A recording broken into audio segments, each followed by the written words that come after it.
अस्सलाम वालेकुम फ्रेंड, कैसे हैं आप सब। दुआ है कि आप सब शादबाद रहें, जहाँ रहें खैर खैरियत से रहें। तो मेरी भी बहुत खूबसूरत सुबह का अल्हम्दुलिल्लाह आगाज़ हो चुका था।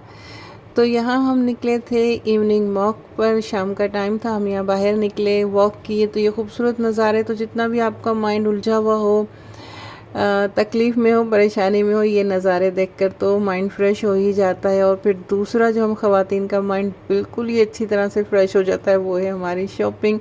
और शॉपिंग भी वो जहाँ के सेल लगी हो, और सेल भी लगी हो अच्छी चीज़ों पे। हल्की फुल्की चीज़ों पे सेल लगी हो तो फिर इतना मज़ा नहीं आता।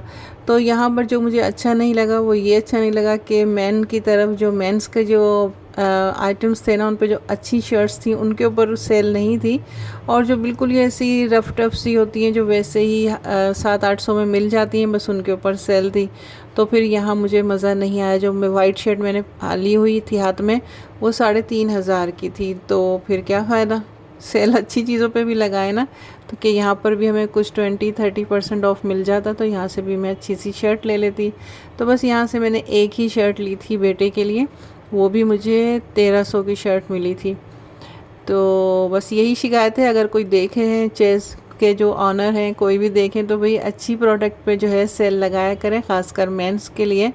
मेंस की जो जीन्स वगैरह थी जो अच्छी थी, उन पे भी सेल नहीं थी। वो भी बिल्कुल जो रफ टफ सी जीन्स थी उसके ऊपर ही सेल थी।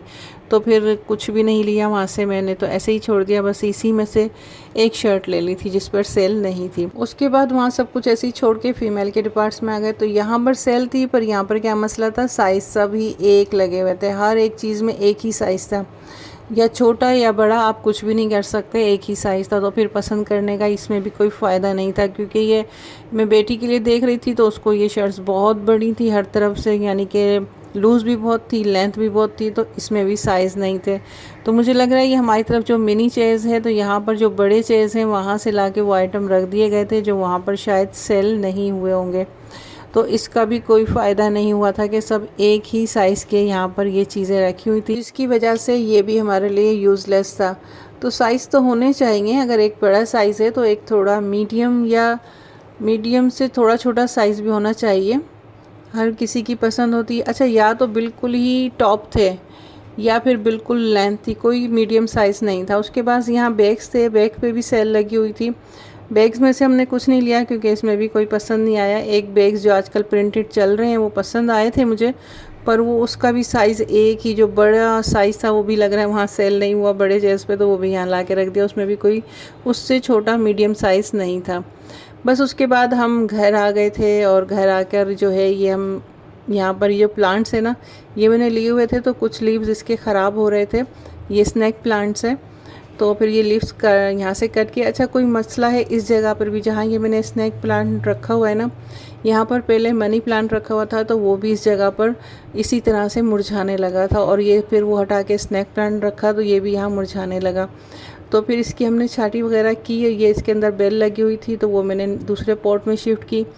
फिर मैंने यही कहा बेटी से भी कि इसको जो है ना यहाँ से शिफ्ट कर देते हैं, ये जगह प्लांट्स को अच्छी नहीं लग रही, क्योंकि हम यहाँ से आना जाना हमारा बहुत ज़्यादा होता है ना, तो इस वजह से भी शायद प्लांट मुरझा रहे हैं। तो ये पॉट आपको शायद याद होगा कि मैंने एक व्लॉग में दिखाया था कि मैं इसका कुछ करूँगी। ये था तो इसमें मटका फ्राइज़ आए थे, तो मैंने इसे रख लिया था। इसमें मैंने छोटा सा होल कर दिया था। तो ये जो मैंने यहाँ पे इसके साथ बेल लगी हुई थी, ये बेल बहुत अच्छी थी। इसमें छोटे छोटे रेड कलर के फ्लावर्स खिलते हैं और बहुत खूबसूरत लगते हैं।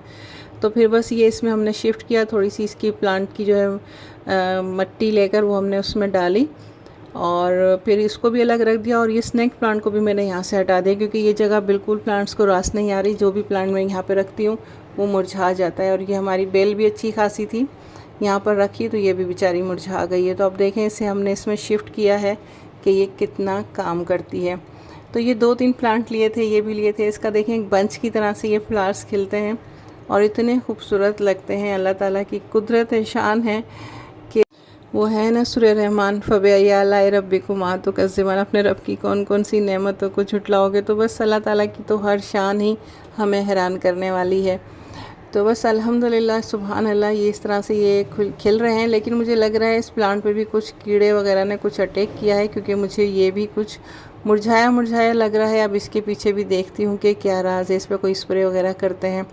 मैं यहाँ ना आप लोगों को कड़ी पत्ता दिखाती हूँ। कड़ी पत्ते के ना सारे लीव्स झड़ गए थे और मैं बहुत उदास हो गई थी कि ये जो है बिल्कुल ख़त्म हो गया है। लेकिन थोड़ी थोड़ी अभी इसकी टहनी जो है ना वो हरी थी, तो मेरी उम्मीद हल्की फुल्की थी। अल्लाह ताला से दुआ की अल्लाह पाक इसको हरा भरा कर दें, क्योंकि मैंने जो भी प्लांट लिए हैं 3-4, उसमें से सबसे ज़्यादा यूज़ वाला जो है ये है कड़ी पत्ते का। लेकिन फिर आहिस्ता आहिस्ता ये हुआ कि ये दोबारा से हरा होने लगा और इसके ऊपर देखें ये पत्ते आ गए हैं दोबारा से। तो दिल जो उदास हुआ था ना वो एकदम से जो है ना मेरा दिल बहुत खुश हो गया और मैं बहुत हैप्पी हो गई ये देखकर। अल्लाह ताला का शुक्र अदा किया। कभी कभी छोटी छोटी चीज़ों से ना हमारा दिल इतना ज़्यादा खुश हो जाता है कि बस। तो बस जब इसके ऊपर पत्ते आ गए तो दिल बहुत खुश हो गया। अल्लाह ताला का शुक्र है कि मेरा कड़ी पत्ते का जो प्लांट था वो दोबारा से हरा भरा होने लगा है। तो ये है वो मनी प्लांट, ये भी मैंने लिया। और ये मनी प्लांट भी मैंने उस जगह पे रखा था ना, तो ये बेचारा भी उदास होकर मुरझाने लगा था, तो इसे भी मैंने वहाँ से इस तरफ शिफ्ट कर दिया है। तो माशाल्लाह शिफ्ट होने के बाद, इस जगह आने के बाद, ये जो मेरा मनी प्लांट है ना ये भी खूबसूरत सा हो गया, हरा भरा हो गया, वरना ये भी मुरझाने लगा था और इसके पत्ते भी काले होने लग गए थे। और ये जो स्नेक प्लांट है ना, कहते हैं घर में होना चाहिए, इससे अच्छी सी जो एयर है वो साफ़ होती है, ऑक्सीजन भी बहुत अच्छी रहती है। तो इसके बाद जो था वो कल का दिन था और आज ये दूसरा दिन है। मॉर्निंग हो गई थी तो यहाँ मैं चाय बना रही हूँ। यहाँ आपको 1-2 टिप्स देनी है। अगर आपको लगता है कि आप चाय बनाते हैं और चाय में किसी तरह से भी जायका नहीं आता, तो इस तरह से उसमें कोई टी वाइटनर या कोई मिल्क पाउडर आपके पास है ना, तो 1-2 चम्मच वो ज़रूर डाल दिया करें, तो उससे ना बहुत अच्छा सा टेस्ट हो जाता है। मैं एक जगह एक मॉल में गई थी, तो वहाँ जो मैंने चाय पी ना, वहाँ मुझे चाय का टेस्ट बहुत अच्छा लगा और मैंने रियलाइज़ किया कि सिर्फ फ्रेश मिल्क नहीं है, इसमें कुछ पाउडर वगैरह भी शामिल है। तो फिर वही चीज़ मैंने घर आके की तो मुझे वही टेस्ट मिला और चाय बहुत अच्छी बनी। अच्छा, मेरे घर में जब भी नान आते हैं, तंदूर की रोटी आती है ना, उसे मॉर्निंग में लाजमी बच्चे फ्राई करके खाते हैं चाय के साथ, फिर उन्हें यही चाहिए। तो जब भी मैं होटल की रोटी या ये नान मंगवाती हूँ ना, तो इसे मैं ज़्यादा ही मंगवाती हूँ ताकि नेक्स्ट मॉर्निंग को ये फ्राई करके दे सकूँ, क्योंकि उन्हें फिर यही चाहिए होती है, कुछ और उन्हें नहीं पसंद आता। वो कहते हैं मम्मा रोटी है, अगर तंदूर का जो नान है वो है तो उसे फ्राई करके दे दो। अच्छा, मैंने एक बार आपसे तवे की प्रॉब्लम शेयर की थी, तो ये है इस तरह से जब भी मैं इस तवे को गर्म होने के लिए चूल्हा जला के रखती हूँ ना, तो उस पर से ये टक टक करके अब ये जंग निकलता है, लोहा निकलता है, पता नहीं क्या प्रॉब्लम है। इस तरह से ये सेकंड तवा है मेरा जो ख़राब हो गया। कितना भी धुलाइयाँ मुझाइयाँ कर लो कोई फ़र्क नहीं पड़ता। तो अब चाय की तरफ आ जाते हैं। यहाँ एक टिप देती चलूँ कि अगर आपके साथ भी ये प्रॉब्लम है कि पत्ती जो है वो कलर नहीं छोड़ती है, उसमें कलर नहीं आता, तो आप भी गरम गरम दूध पे पत्ती डालें और साथ ही उसके ऊपर चीनी डाल दें। तो देखें कैसे जो है पत्ती ने कलर छोड़ा है, आपको नज़र आ रहा होगा कैसे एकदम से उसका कलर रिलीज़ हो गया है। तो मैं फिर अब यही करती हूँ, जैसे ही मैं गर्म दूध पे पत्ती डालती हूँ ना, तो फ़ौरन ही मैं उसके ऊपर जो है चीनी डाल देती हूँ, तब ये कलर एकदम छूट जाता है। और होना ये गर्म दूध के साथ, ये ठंडे दूध पे डाल के करेंगे तो कोई फ़र्क नहीं पड़ेगा। तो साथ साथ हमारा ये क्रिस्पी मज़ेदार सा जो है नान भी तैयार हो गया है।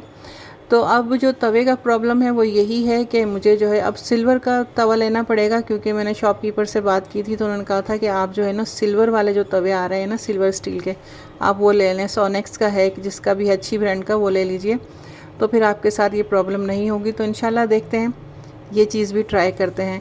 तो हमारा ये मज़ेदार सा नाश्ता तैयार हो गया है, कड़क चाय और क्रिस्पी नान। तो पहले हमने नाश्ता किया और उसके बाद डायरेक्ट मैं यहाँ इवनिंग में आ गई हूँ। मैंने यहाँ अंडे बॉयल किए थे। अंडे बॉयल करते हुए मेरे साथ ये प्रॉब्लम हुई कि इसके जो है ना छिलके वो हट ही नहीं रहे थे। कभी हमारा दिमाग कहीं और होता है ना, तो हम सही बात सोच भी नहीं रहे होते, कुछ और चल रहा होता है हमारे दिमाग में। तो जब दिमाग कहीं और होता है, हाथ कहीं और काम कर रहे होते हैं ना, तो फिर सही चीज़ें समझ में ही नहीं आ रही होती और उल्टा हम अपना नुकसान कर रहे होते हैं। मैंने इस तरह से ज़बरदस्ती छील छील के सारे अंडे ख़राब कर लिए। मेरे जहन में ये बात ही नहीं आ रही थी कि अंडे जो हैं वो अच्छी तरह से बॉयल नहीं हुए हैं। जब भी आप अंडे बॉयल करें और इस तरह की प्रॉब्लम हो ना, तो अंडों को फिर दोबारा से बॉयल करने रख दें। कभी कभी अंडे को आधा घंटा या 1 घंटा भी बॉयल करना पड़ता है अगर अंडे ज़्यादा होते हैं। तो देखें मैंने अंडों का क्या हशर नशर कर दिया। और ये छोटी सी बात मेरी समझ में नहीं आ रही थी, क्योंकि मेरी बहन है ना, उनका जो है होटल है, तो वो काम करते हैं इसका। तो उनके जैसे अंडा छोले या अंडे आलू पकते हैं तो बहुत अंडे होते हैं, तो मैं उन्हें देखती हूँ उनके अंडे 1-1 घंटे तक बॉयल हो रहे होते हैं और फिर उसके बाद उनके छिलके ऐसे मक्खन मलाई की तरह उतर जाते हैं कि बिल्कुल ही कोई एफ़र्ट नहीं करनी पड़ती। हाँ, वो पानी में ही डला रहने देती हैं, पानी से अंडों को नहीं निकालती, इसी तरह से वो ठंडे हो जाते हैं। तो मेरी तरह जिस किसी के साथ भी ये प्रॉब्लम हो कि वो ज़्यादा अंडे बॉयल करते हैं, जैसे उनका काम है, कोई होटल का काम है और उनके छिलके जो हैं नहीं उतरते, तो फिर उनके लिए यही टिप है कि अंडों को जो है आपने फिर ज़्यादा देर तक बॉयल करना है और हो सके तो उसमें आधा 1 चम्मच नमक भी डाल दीजिए।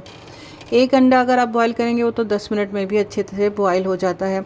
अब लोग ये कहेंगे कि इस तरह से तो इसके सारे विटामिन्स वगैरह ख़राब हो गए, लेकिन अंडे भी तो ख़राब हो रहे हैं, क्या किया जाए जब वो छिल नहीं रहे और अब फिर हमारा काम भी मुतासिर हो रहा है।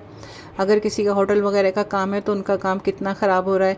तो फिर यहाँ ये अंडा जो बिल्कुल स्किन के साथ चिपका हुआ था, फिर मैंने इसे पानी के नीचे रख के उतारा। सारे अंडे ख़राब करने के बाद ये एक जो है थोड़ा सा सही से अलग हो गया। तो बस जो ज़्यादा अंडे बॉयल करते हैं उसके लिए मेरी यही टिप है कि अंडों को हार्ड बॉयल करें, उन्हें थोड़ा ज़्यादा टाइम दें। एक बार आप देख लेंगे टाइम दे के तो फिर हर बार के लिए आसानी हो जाएगी और इतना ही टाइम दे के आप अच्छे से जो है अंडे बॉयल करके उनके छिलके उतार सकते हैं।